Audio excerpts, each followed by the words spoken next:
யாருமே அம்மா வயிற்றுலேருந்து வரையிலேயே எல்லாமே கற்றுக்கிட்டு வர்றதில்லைங்க. வந்து எல்லாத்தையும் பார்த்து ஒன்றொன்னா பார்த்து தான் நம்ம கற்றுக்குறோம். நாங்கள் கிட்டத்தட்ட 25 பொருள் சேல்ஸ் பண்ணுறோம். மசாலா, தொக்கு, வடகம், ஹேர் ஆயில், ஹெல்த் மிக்ஸ்னு. ஆனால் எங்களோட லிஸ்ட்டில் பீட்ரூட் மால்ட்டு, கேரட் மால்ட்டில் இப்போ வரையில் இல்லை. நானும் ரொம்ப நாள் நினப்பேன் நம்ம இதை ட்ரை பண்ணணும். ஏன்னா எல்லோரும் செய்கிறாங்க, நம்மளும் செய்யக்கூடாதுங்க.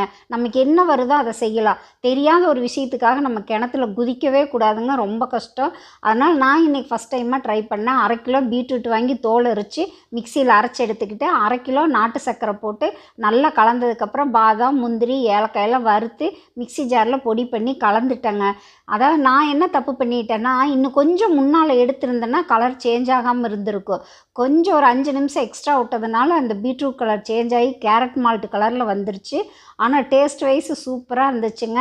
ஆனால் வேஸ்டேஜ் கொஞ்சம் நிறைய தான் வருது, வடை சட்டியிலெல்லாம் ஒட்டிக்கிச்சு. அதனால தான் இதுக்கு ரேட் இவ்வளோ வைக்கிறாங்களா.